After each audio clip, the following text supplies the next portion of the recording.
मुंबईमध्ये सध्या स्वयंपूर्ण विकासाबाबत जोरदार चर्चा सुरू आहे। अशामध्ये डोंगरीमध्ये एका मार्गदर्शन शिबिराचं आयोजन करण्यात आलं आणि यामध्ये स्वयंपूर्ण विकास नेमका कशा पद्धतीने लोकांच्या फायद्याचा आहे हे प्रवीण दरेकर यांनी समजावून सांगितलं। आपल्या सोबत आपण त्यांच्याशी बातचीत करणार आहोत। भाजपचे आमदार आहेत, विधान परिषदेचे। सर, कशा पद्धतीने स्वयंपूर्ण विकासाला तुम्ही महाराष्ट्रात पुढे नेताय, मुंबईमध्ये पुढे नेताय आणि किती गरजेचं आहे? स्वयंपुनर्विकास ही मुंबईतील रहिवाशांची गरज आहे, किंबहुना विकासकापेक्षा जास्तीची जागा किंवा लाभ देणारी अशा प्रकारची ही योजना आहे, अभियान आहे। बिल्डरकडे आपण दोन कारणासाठी त्या ठिकाणी जातो। एक म्हणजे बिल्डर पैसे लावतो आणि दुसरं ज्या परवानग्या असतात त्या बिल्डर आणतो। आपला सर्वसामान्य मध्यमवर्गीय माणूस या भानगडी नको, थोडी जागा कमी मिळाली चालेल, थोडा लाभ कमी मिळाला चालेल। मग माझ्यासारख्या कार्यकर्त्यांनी विचार केला की या दोन्ही गोष्टी जर आपण सोडवल्या, त्यावर उपाय जर केले तर मध्यमवर्गीय माणसाला, विशेषतः मराठी माणसाला मोठं घर मिळेल। मग मुंबई जिल्हा मध्यवर्ती बँकेच्या माध्यमातून मी अर्थपुरवठा करण्याची योजना आणली, तसं धोरण केलं आणि गृहनिर्माण सहकारी संस्था विकास करायला आल्यास त्यांना पैशाची उपलब्धता आम्ही केली आणि माननीय मुख्यमंत्री देवेंद्र फडणवीस साहेब यांना ही योजना सांगितली। त्यांना एका हाऊसिंग परिषदेला बोलवलं आणि त्यांनी या विषयाला राजाश्रय दिला। त्यांनी 16 निर्णय केले, ज्या 18 मागण्या होत्या। 1 विंडो खिडकी केलं, प्रीमियममध्ये सवलत दिली, 9 मीटर सेटबॅकला वाढीव FSI दिला, अनेक सवलती दिल्या आणि त्याच्यामुळे दोन्ही गोष्टी मार्गी लागल्या कारणानं स्वयंपुनर्विकासाने मुंबईत गती घेतली आणि आपण बघाल आज 1600 प्रस्ताव स्वयंपुनर्विकासाचे आहेत। 40ला आम्ही कर्ज मंजुरी दिली, जवळपास 15 इमारतीत लोक राहायला गेली। एका ठिकाणी तर स्वतः मुख्यमंत्री चावी वाटप करायला कांदिवलीच्या चारकोप श्वेतांबरामध्ये आले होते आणि आपण याची सक्सेस स्टोरी बघाल। नंदादीप सोसायटी पार्ल्याची 360 मधनं बिल्डर त्यांना 700 देत होता, 1400 स्क्वेअर फीटात गेले राहायला।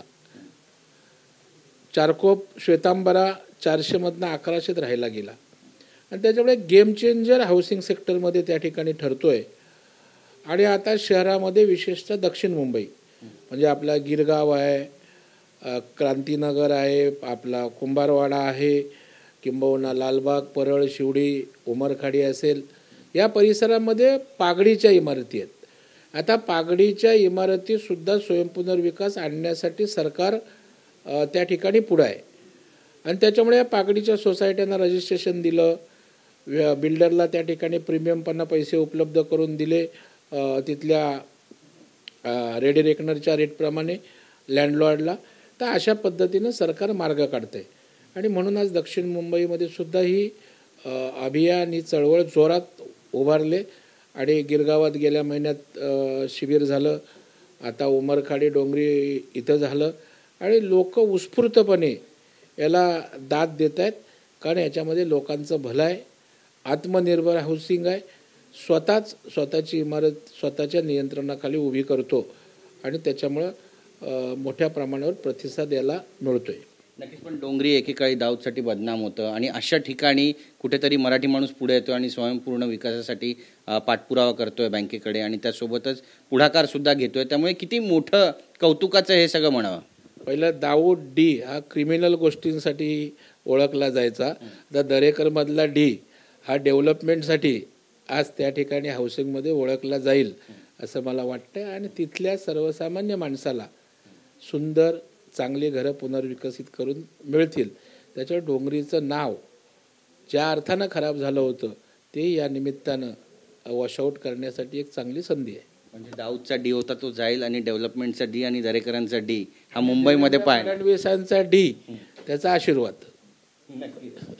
राजकीय प्रश्न तुम्हाला विचारायचा आहे। DPDCची बैठक झाली आणि मिलिंद नार्वेकर यांनी म्हटलंय की जे रिझर्व्ह फॉरेस्ट आहे त्याबद्दल त्यांनी आता एक विधान केलेलं आहे, तुम्ही सुद्धा त्या ठिकाणी होता, काय नेमकं घडलं? कारण ते म्हणतात की वाघाचं स्थान आहे तिकडे बोरिवली नॅशनल पार्कामध्ये, त्यांच्याबाबत कुणी बोलत नाही। वाघाचं स्थान डळमळीत झालेलं आहे।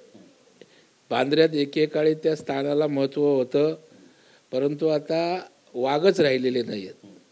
त्याच्यामुळे मिलिंद नार्वेकर यांनी जंगलातल्या वाघाची चिंता करू नये, आपलं राजकीय वाघ पण कुठे हरवलंय त्यासाठी जरा काळजी घ्यावी. जंगलाची आम्ही काळजी घेऊ, वाघाची काळजी घेऊ आणि खाजगी वनेवर जमिनीवर वसलेल्या लोकांची काळजी घेऊ.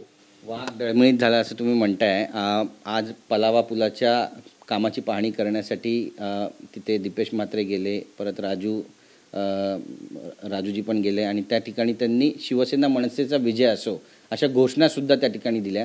त्यामुळे भविष्यामध्ये दोन्ही एकत्र येतील ही त्याची नांदी आहे असं बोललं जातं, चर्चा सुरू आहे. तुमची प्रतिक्रिया? तुम्ही पण मनसेमध्ये होता ते काय? बुडत्याला काडीचा आधार असतो. जेव्हा माणूस बुडत असतो त्यावेळेला त्याला जे काही आधार मिळेल त्याचा सहाय्य घेण्याचा प्रयत्न असतो. मला काय त्यांच्या युतीविषयी म्हणायचं नाही, शेवटी तो निर्णय त्यांचे दोघेही पक्षप्रमुख ठरवतील. परंतु मला वाटतं आता जनाधार लोकांचा त्या ठिकाणी गेलेला आहे. बाळासाहेबांच्या हिंदुत्ववादी विचारांचा जनाधार शिंदेसाहेबांसोबत आहे, भारतीय जनता पार्टीसोबत आहे आणि महाराष्ट्रातली जनता किंबहुना मुंबईची जनता ज्या पद्धतीनं देवेंद्रजी शिंदेसाहेब मुंबईचा इन्फ्रास्ट्रक्चर किंवा विकास करतायत त्यासाठी मुंबईकर आज देवेंद्रजींच्या मागे उभे आहेत आणि त्याच्यामुळं मला वाटतं असं काही केलं तरी फार परिणाम होईल असं वाटत नाही. परंतु मी परवाही बोललो, काल परवा, की मला असं अजिबात वाटत नाही की एका मॅनामध्ये दोन तलवारी राहू शकतील. नक्कीच. एक महत्त्वाचा प्रश्न विचारायचा आहे. तेलंगणाचे मुख्यमंत्री रेवंत रेड्डी त्यांनी म्हटलं आहे की पंतप्रधान नरेंद्र मोदी हे 1000 रुपयाच्या नोटीप्रमाणे झालेले आहेत, त्यांचा काही उपयोग नाही आहे आणि जर राहुल गांधी पंतप्रधान झाले असते तर त्यांनी POK भारतामध्ये घेतला असता. या टीकेकडे नेमकं कसं पाहता? नोटांचा जास्त अभ्यास रेवंत रेड्डी आणि त्यांच्या पक्षालाच आहे. त्याच्यामुळं जे काही घोटाळे काँग्रेसच्या काळात झाले ते नोटांशी संबंधित होते. परंतु मला वाटतं रेवंत रेड्डींनी इतिहास तपासून पाहावा. काश्मीरच्या प्रश्नाचं जे वाटोळं केलं ते पाप कोणाचं आहे याची माहिती घ्यावी. त्याच्यामुळं आपलंच पाप त्याच्याकडे दुर्लक्ष करत आज राहुल गांधी त्या ठिकाणी चमत्कार करणार आहेत अशा आविर्भावात येणं म्हणजे मुंगेरी लाल के हसीन सपने. पहिलं राहुल गांधींनी सिरियस राजकारण करायला शिकावं. राजकारणात वेळ द्यावा लागतो, संवेदना असाव्या लागतात, परिश्रम करावे लागतात. हे पिकनिकला आल्यासारखं किंवा पार्ट टाईम राजकारण होत नाही किंवा देशभक्ती पण पार्ट टाईमची होत नाही. यांना विदेशात जायला वेळ मिळतो, विदेशात मस्ती मजा त्या ठिकाणी पिकनिक करतात. देशामध्ये किती इन्व्हॉल्वमेंट त्यांचं देशाच्या विकासात किंवा देशभक्तीत असतं हे पुरा देश जाणतो. फक्त आता अशाही विषयात राजकारण करायचं हे दुर्दैवी आहे. आणि POK मोदी साहेब या देशात आणून राहतील, तुमचा तो घास नाही. धारा 370 कलम लावण्याचं पाप कोणी? यांच्याच वंशजांनी केलं ना, पूर्वाश्रमीचे यांचेच वंशज नेते.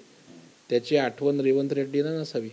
नक्कीच. एक महत्त्वाचा प्रश्न तुम्हाला विचारायचा आहे की राज्यातले कृषी मंत्री आहेत माणिकराव कोकाटे यांनी वादग्रस्त वक्तव्य पुन्हा एकदा केलं आहे आणि मला अजित पवारांनी कृषी मंत्री बनवलं पण ही ओसाड गावची पाटीलकी असं विधान त्यांचं आहे. बरीच टीका टिप्पणी होते. नेत्यांनी काय करायला हवं नेमकं? अशा पद्धतीनं जर विधानं होत असतील तर पक्षाकडून नेमकी काय भूमिका असायला पाहिजे? मला वाटतं त्यांनी विधानं करताना अतिशय जबाबदारीनं करणं आवश्यक आहे. ते राज्याचे महत्त्वाचे मंत्री आहेत आणि देश कृषीप्रधान आहे. कृषी खातं हे देशात महत्त्वाचं आहे, राज्यातही महत्त्वाचं आहे. त्याच्यामुळे मला वाटतं खातं हे ओसाड आहे असं बोलणं दुर्दैवी आहे. उलट तर मी समजेन की ओसाड आहे असे समजा. ओसाड माळरानावरच त्या ठिकाणी शेती फुलवण्याची जबाबदारी ह्यांनी स्वीकारली पाहिजे.